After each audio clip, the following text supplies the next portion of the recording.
Hyper jump! Override!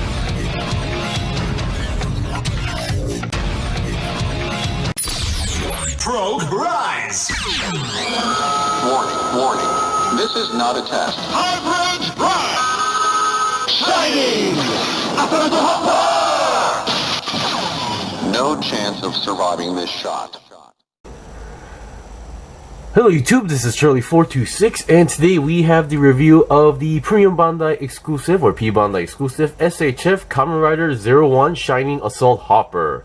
Now, I'm not the earliest reviewer for these SHFs because Korea doesn't get these SHFs too as fast as Gunpla kits, but still, I was really happy to get this, and I'm really glad I did pre-order this because I love the design of this. Sure, in later of the series, this doesn't really show up too often. I mean, it pretty much gets replaced by the Metal Cluster Hopper, which I did pre-order as well.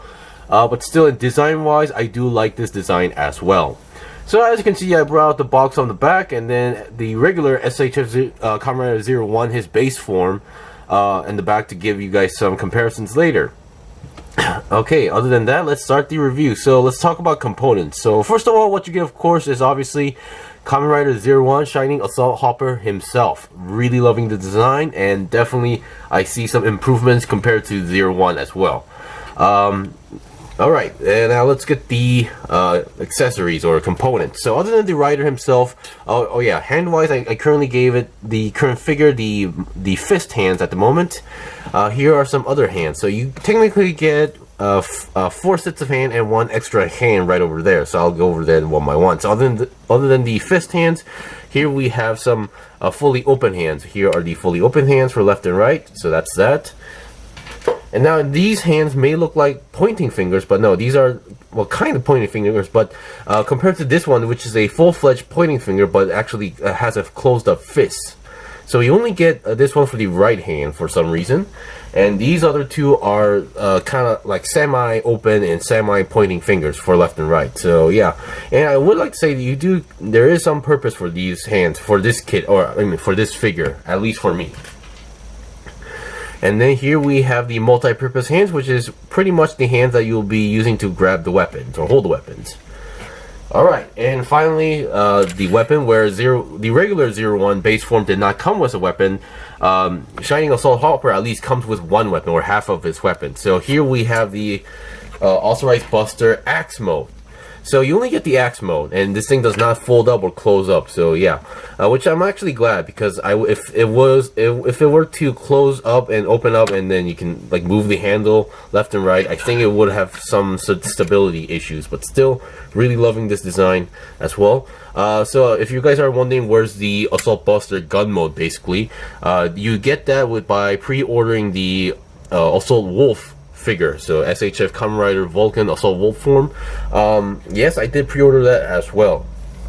So yeah, that's pretty much it. Pretty nice details going on, and up to this point I wasn't really paying attention to the axe mode too much, but I never knew, or I was never aware that this one actually had a giant hopper symbol going on here. So that was a very nice detail going on here, and we get a progrise key slot here, which I am gladly to say that we finally have a close-up progrise key. Now I forgot to mention it, but it's right on the side of the belt. You have 2 holsters for left and right, and you get one here. Now at first when I got the figure, it was really stuck in there, so I was actually starting to get disappointed where this was supposed to be a permanent thing. But I realized that for the regular Zero One, he had an empty one, so there's no way that could have been like a permanent, like, you know, thing. So I actually wiggled it around. I actually had to pry a few parts because it was really stuck in there. But after wiggling a few times, and come on, oops, there we go.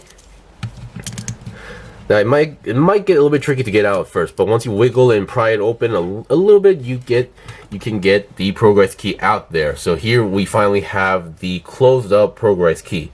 So up to this point, from based on what I have, so I had Zero One, I had Vulcan, and I had Horobi. They all had opened up progress keys, which goes into their drivers. None of them actually gave these closed up ones, despite like Vulcan or Horobi having his weapons and having a slot they did not give any closed ones. Now this one, finally we got a closed version, and I am gladly to say that these things actually do fit inside the slots, meaning that these will fit in other of the weapons as well. So I am very happy for that. Very nice detail as well. Of course, the key itself is empty, so we get a closed up version. We get, I think we get a good amount of detail on the back side, like that, some mechanical details, but on the other side, there's no symbol, there's no indicator, no sticker.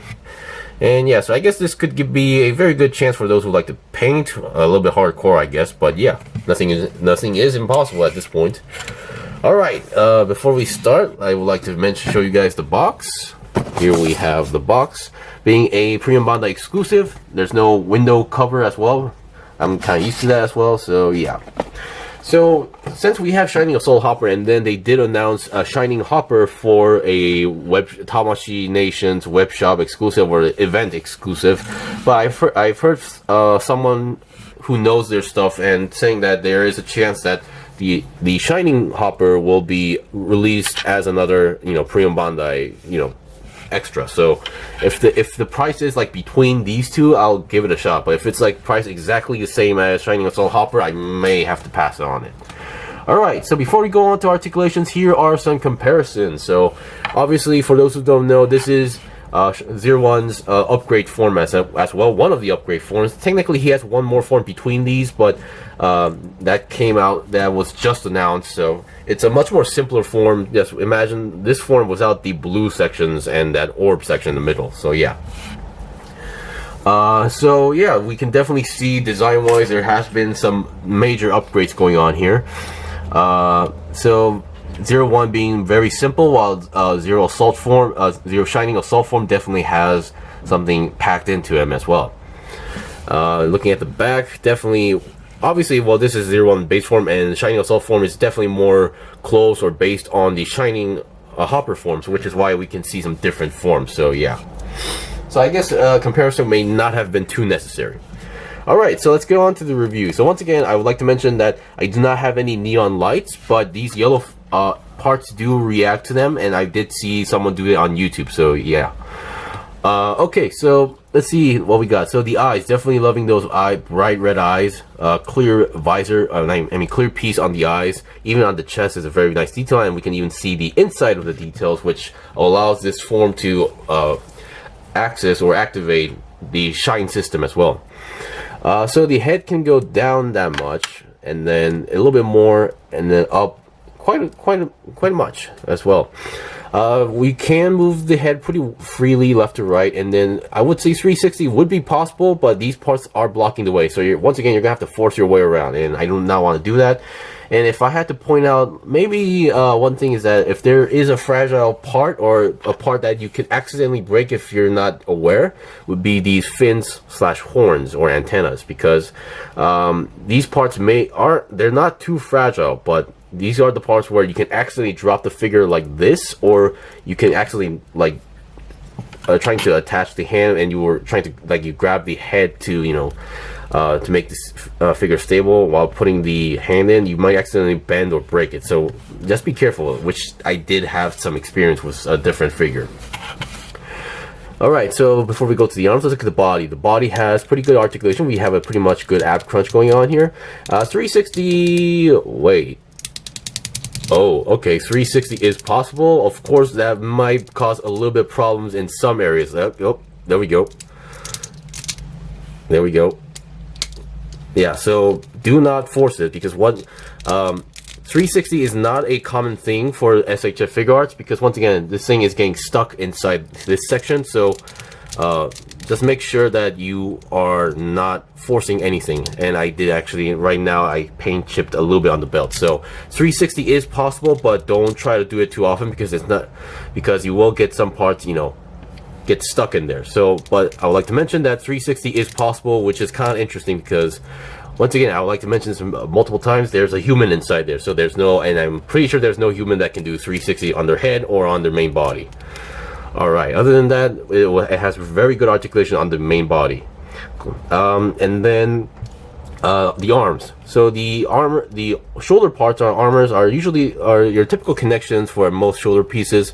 I believe there's a latch here, and then there's a ball joint. Either I believe the ball joint is on the shoulder part, and then the hole is on the shoulder, or it could be the other way around. I haven't really taken it apart, and I usually don't like doing that. But that's the way how it usually is. And the arm can go 360. Of course, be careful of this part because it does collide, so be aware of that. And then you can go to the side 90 degrees, and oh boy, well, I guess I'm showing you guys that anyway. So you can go more if you can pop off the shoulder as well. So you can see the ball joint is on the shoulder, and then the hole is on the shoulder armor. So that's the way how it usually is. And of course, getting these armors back on may be a little bit tricky, but yeah, you can work your way around as long as you can aim it correctly as well. And I did not do it correctly, did I? There we go. Sorry about that. They do snap in pretty well easily compared to the past, because sometimes it would be really hard to reattach, but now it's not too hard. So I already showed you guys the details, and the back were definitely much more close to Shining Hopper.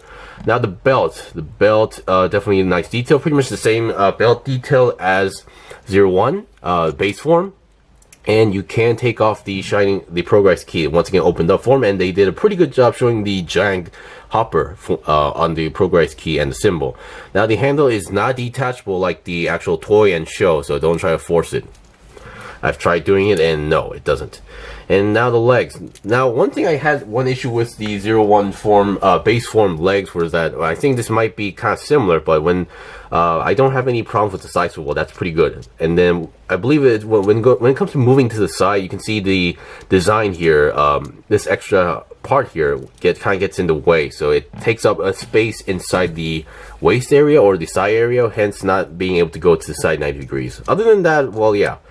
So I can't say I blame the technology, it's just the design of that. But once again, since I love the design, I think it's something I can pass on. And once again, I forgot to mention, they still keep the fiber-ish feeling here, so definitely well detailed.